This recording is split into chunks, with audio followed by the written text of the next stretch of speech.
I was the last person my friend spoke to before she died, and I lied about her final words, because the truth would have handed the spotlight to the one person who didn't deserve it. My friend Amy died a couple of months ago, and I was the last one to see her alive. I went over to her apartment, we watched a movie, ate dinner, I left to finish an essay, and then she OD'd and passed away alone. She was only 19 years old. Our final conversation was unremarkable.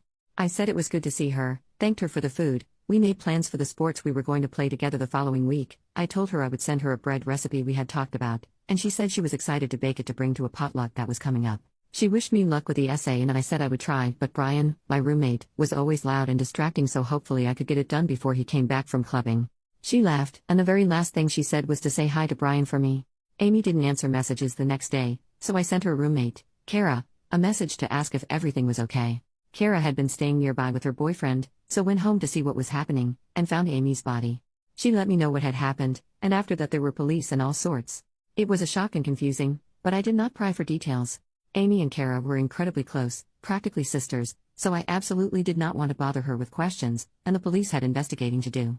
I was asked to describe the evening. Amy used stuff frequently. They don't think the OD was on purpose, but they wanted to know if she was acting strangely. Had she taken anything while I was there? What time did I leave, etc.? And the death was deemed not suspicious. Amy hadn't contacted anyone online after I left, so I was the person she last spoke to. Kara asked me what her last words were. I lied. I said it had been to wish me luck with my essay, and that she hoped I had a good night. Amy had always been positive and such a genuinely lovely soul. Well wishes were fitting last words for her. I didn't say anything about saying hi to Brian. Why I lied? Brian can kick rocks. There is a running joke among some of my friends about Brian's magical ability to make everything about himself. We wanted to do a little Great British Bake Off for fun. Brian buys a sparkly suit and declares himself Paul Hollywood and yells through the whole thing. You're doing a painting? Brian can't draw, but until you physically leave he will lecture you about why you're doing it wrong. Never do improv with Brian. It's like improv with Michael Scott. A group of people want to do life drawing? Brian finds a way to be the naked model. Any birthday features speeches and songs performed by Brian, whether you really know him or not. Someone was going to come out as gay and was planning a little picnic for it. Freaking Brian decided to come dressed as a drag queen to take the pressure off. Whatever sport or instrument or language you try to learn, Brian will insist he is better, or would be better if he tried to learn it, which he won't. He physically can't stand to not be the center of attention. I do not like Brian. I cannot wait to not live with him anymore. He thinks of himself as charismatic, and at first he truly seems that way, but over time you realize it's all just volume and narcissism. That said, many people do still like him, life of the party and all, while his older friends grow to despise him and gradually exit the group. I was one of the first people to find out that Amy had died, and that evening I called my best friend to get it off my chest and because I needed to vent feelings. Brian heard. I should have been more careful, but I wasn't in my right mind. He asked for more details. Why did he need more details? Because he had already started drafting a mass message to send to all of Amy's friends to let them know that she had died. Amy and Brian met maybe twice ever.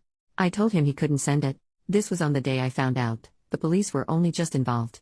We didn't even know if her parents knew yet. He went off on a whole explanation of how he could find them on Facebook and could check land records to find their house and go there in a suit with a bunch of flowers to sit them down and properly inform them. I said the police would tell them, or Kara. As I said, Amy and Kara were close. Kara is from another country, so spends summers with Amy's family, practically like a second daughter. Why on earth would Brian, a total stranger, be a more fitting messenger? He said he had thought that he should get to be the one to tell them. I remember it well, because freaking get. For non-native English speakers, you get to be player one, you get to have an extra piece of chocolate cake, you get to dress up, you get to have a little treat that you want. You absolutely do freaking not get to tell someone that their daughter has died. This anti-Brian rant is getting too long. He held off on telling most people until after Amy's parents put out an official statement, though then gloated about having known about the news beforehand. He seemed to think that he would be able to speak at her funeral, but compromised and spoke instead at an informal gathering of friends that we held to honor her. He gave several speeches which, if you weren't aware that the two barely knew each other, would make you think that they were very close. He led a number of vigils, events, gatherings, which, yes, were a good morning opportunity for many people, but I'm too far gone with disliking him that I can't see it as anything other than him trying to gain an ownership of the situation. We put together a fundraiser in Amy's name for a mental health organization she had used, and Brian was upset that he was not listed as a contributor. He did not donate. We had a book where anyone could write about their memories with Amy. Kara wrote a half page, while Brian wrote 2.5. I do not like to lie. It makes me feel sick to my stomach. A couple of months have passed and the knowledge that I actively lied about Amy's last words is gnawing at me. It's so small and stupid, but I didn't say hi to Brian for her. I said I would. She made her last ever request and I'm denying it. I'm sorry for the paragraphs about what a massive jerk he is, but I hope it demonstrates my point. This is what he is like. This is how he behaved, thinking a mutual friend he'd only met a couple of times had died. Imagine what he would have been like if he knew that her last words were about him. I confess, channeling my negative feelings into hating how he has turned this into a main character moment has channeled them away from me and the obvious fact that I left her alone to die. I think my anger at myself for the lying might be part of the overall guilt I feel about it, but that's what therapy is for.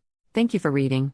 I have given this a lot of thought and I'm not going to tell anyone what she said, but I needed to get it out of my brain and into words. Update: I posted once on this account 10 months ago. My friend died and I did not pass on her final words because they were about my asshole roommate who, despite not really knowing her, did everything in his power to make her death about him.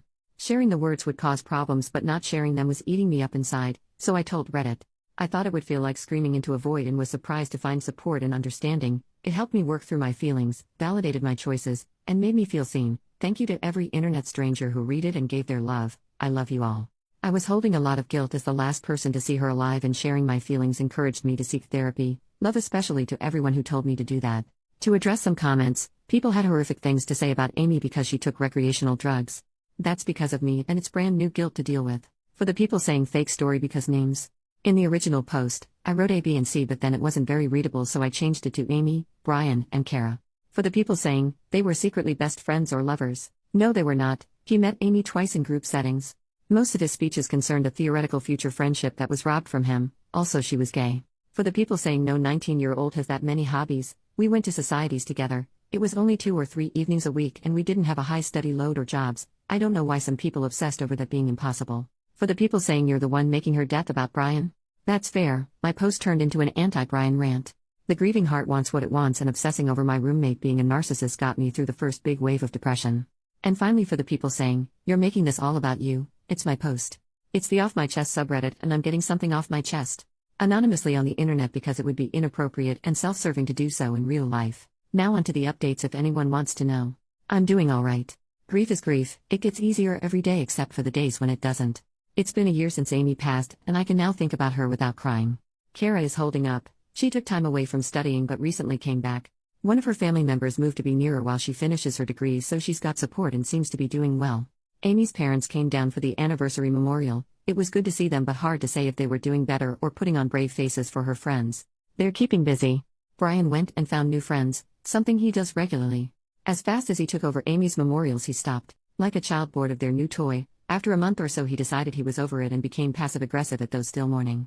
I moved out and used advice from commenters to grey rock him out of my life. He bailed on the anniversary of Amy's death to go to a theme park and got upset that we did not delay the memorial for him to attend. There are still people in my circle who tolerate him, but he has a new group of impressionable first years to impress his importance upon. People wanting more stories about him. I've been journaling a lot and there's some good infuriating ones in there, so maybe I'll share them sometime, but not now.